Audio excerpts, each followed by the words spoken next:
KPBS On Demand is made possible by Torrey Pines Bank, offering business banking solutions to small and mid-sized companies through its 7 offices in the greater San Diego area. Torrey Pines Bank is a division of Western Alliance Bank, member FDIC. Torrey Pines Bank. Bank on accountability. Good morning. I'm Annika Colbert. It's Tuesday, June 15. California reopens, but what about people who can't get vaccinated? More on that next, but first, let's do the headlines.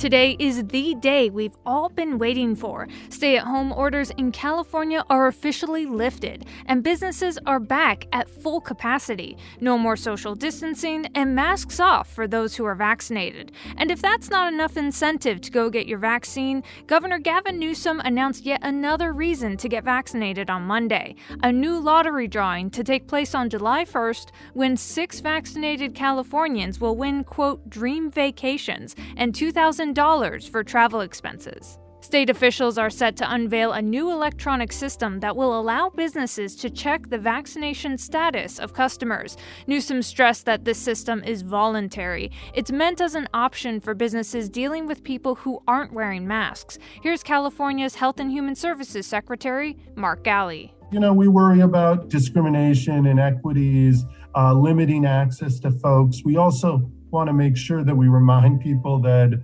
sharing your vaccine status, if that's your desire, is somebody's personal prerogative. Unvaccinated people are supposed to continue wearing masks.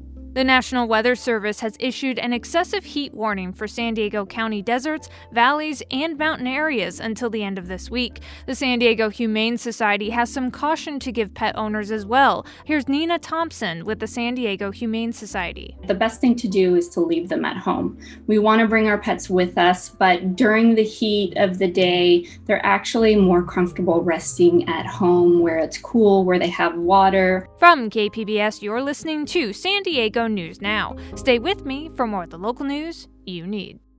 KPBS On Demand is made possible by UC San Diego's School of Global Policy and Strategy and the Master of Advanced Studies in International Affairs Executive Degree Program. For those interested in public policy, global security, climate policy, or management, learn more at gps.ucsd.edu.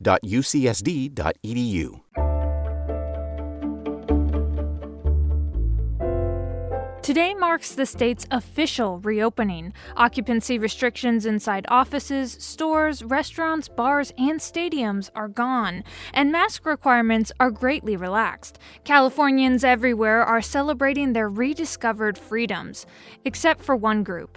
KPBS reporter Claire Tregesert tells us about people who can't get vaccinated for medical reasons. Yeah, it was just poor timing. It was I think 2 weeks after I got my medication that the vaccine became available to... This is Bernice. We're not using her real name for privacy reasons. Because of her job, she knew she would be near the front of the line for a COVID vaccine when they became available last winter. But Bernice has multiple sclerosis, and at the time, her symptoms were flaring up. I'm pretty comfortable being uncomfortable because I'm a runner. like how much uncomfort can I deal with? I don't know. There are drug treatments that alleviate her symptoms, but they suppress her immune system, making the vaccines far less effective. So if Bernice were to do the treatments, she couldn't take the vaccine for 6 months. At one point, I was I can't do this anymore. So she got her treatment. 2 weeks later, she was eligible to get the vaccine. But instead, now she'll be waiting until August. It wasn't immediately frustrating. I feel it's more frustrating now that people are back to normal. Millions of people nationwide have chronic conditions requiring immunosuppressive treatments. AIDS, rheumatoid arthritis, and Crohn's disease are just a few examples. Also included are people who've received organ transplants and many cancer patients.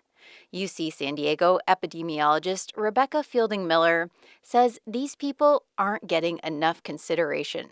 We have not done a great job thinking about people with disability, people who are not, 100% able-bodied throughout this entire pandemic. And so this is part of that pattern. She says loosening mask rules in stores and workplaces put unfair burdens on people. What it means to live in a community where everybody can feel safe, everybody can go into Target and, buy a carton of ice cream and not have that be a terrifying experience. But other than those very, very rare circumstances, people should be getting a COVID-19 vaccine. Dr. Davy Smith, an infectious disease specialist at UC San Diego, says only people with known allergies to a vaccine ingredient should skip the shot. That means people on immunosuppressive treatments should probably still get COVID-19 vaccines, even if they won't be as protected as a healthy person. What I would say, and what I do say to my patients is, yeah, I'm going to give you the vaccine, but you have a condition or you're taking a medication that might not work as well for you as what everybody wants it to. So you need to go out into the world and be careful. The most I would do is just, do drive-through mocha. That's it. That's the attitude taken by Bianca Santos, who takes immunosuppressive drugs after her kidney transplant. She received both doses of the Moderna vaccine, but knows they may not be as effective on her, so she doesn't feel the freedom many others experience post-vaccine. It's very disheartening, though, because, you see your friends all going out and stuff, and then doing activities outdoors, eating at restaurants. As a young person, Santos says it's depressing to look at her friends' social media accounts. That was KPBS investigative reporter Claire Tregesser.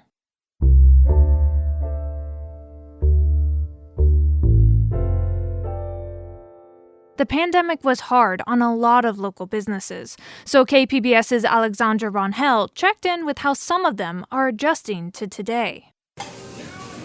It's the day many local businesses have been waiting for as California's color-coded tier system comes to a halt.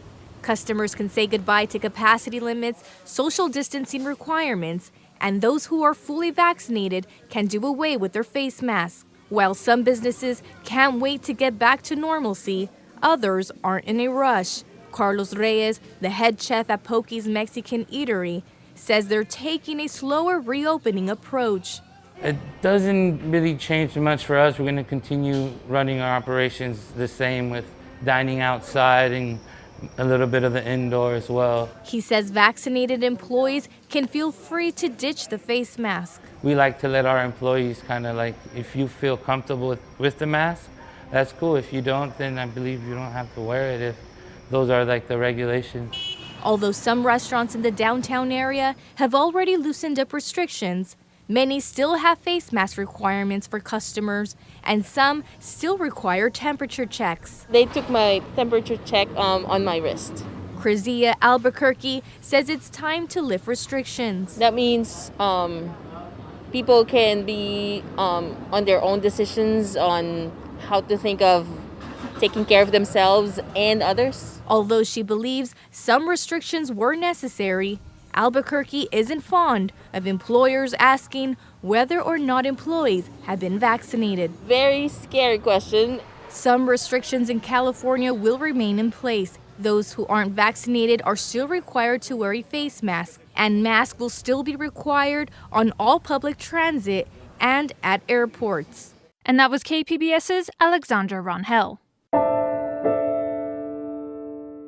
The San Diego City Council approved a $4.6 billion budget on Monday to cover the upcoming fiscal year. KPBS Metro reporter Andrew Bowen says funding for police, parks, and the arts dominated the debate. For months, progressive activists have been pushing for cuts to the San Diego Police Department budget and for increased funding to social programs. Many repeated those calls Monday, while others called in to oppose cuts to police funding.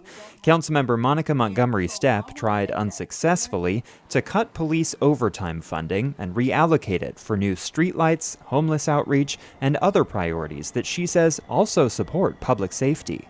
This is what the reallocation is about. It is about finally prioritizing the communities that have been left behind. And because they have been left behind, yes, they have higher crime. Ultimately, the council approved a $19 million increase to the police budget, mostly due to rising salary and benefit costs.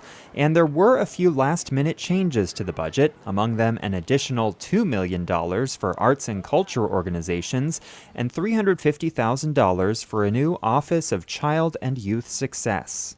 We can and we must invest more of our city's resources with the success of children and youth in mind. And by establishing this office, we are going to leverage our assets to make our city a great place to grow up and raise a family. The city budget was stabilized thanks to roughly $150 million in federal aid from President Biden's American Rescue Plan. That money is offsetting massive drops in revenue from the local tourism economy, which is still recovering from the pandemic. And that was KPBS Metro reporter Andrew Bowen. Coming up, after a year of no summer camp, it's finally making a comeback. We'll have that story next, just after the break.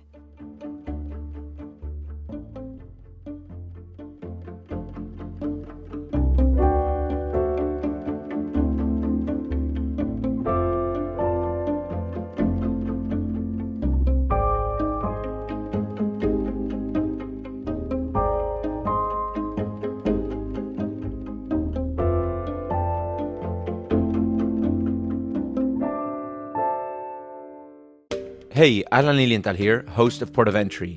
I'm hosting a YouTube live event with Book of Life director and Netflix animator Jorge R. Gutierrez.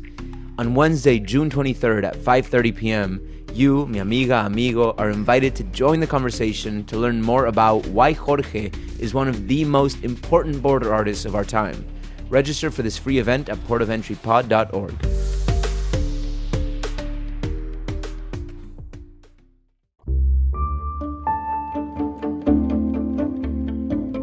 The pandemic canceled most summer camps last year, but this year, it's making a comeback. CDC and State of California guidelines allow for increased operations, especially in cases where all staff and children are fully vaccinated.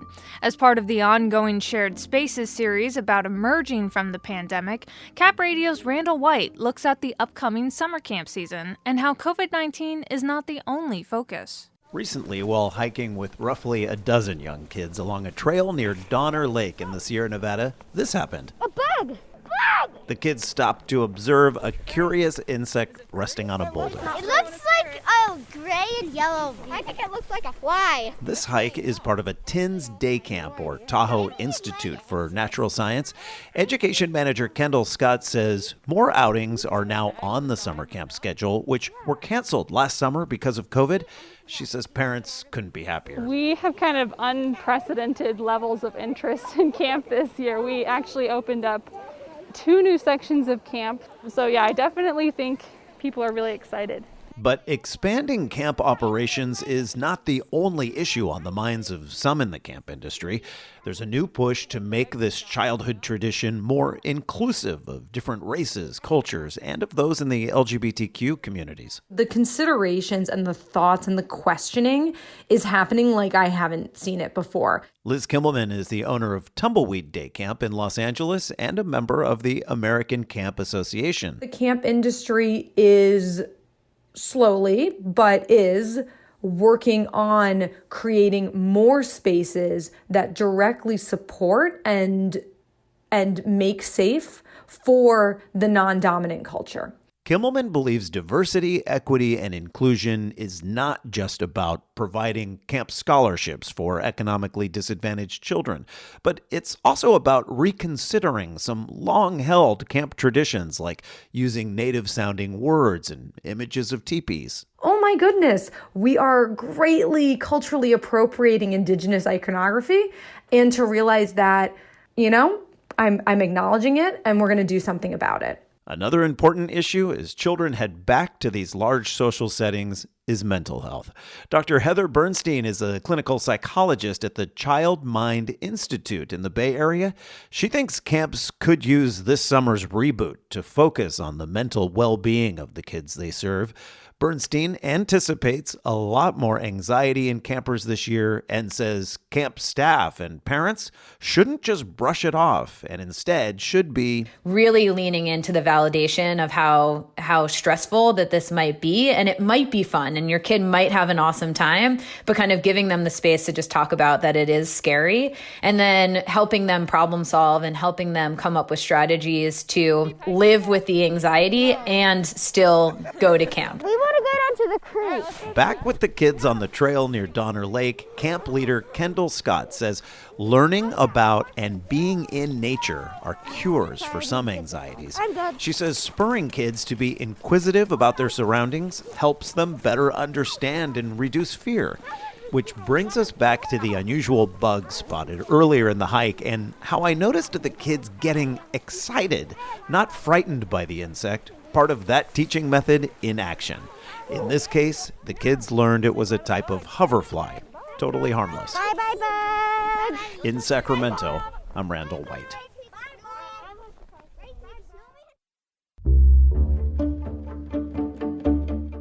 And that's it for the podcast today. Be sure to catch KPBS Midday Edition at noon on KPBS Radio, or check out the Midday Edition podcast. You can also watch KPBS Evening Edition at 5 o'clock on KPBS Television. And as always, you can find more San Diego news online at kpbs.org. I'm Annika Colbert. Thanks for listening, and have a great day.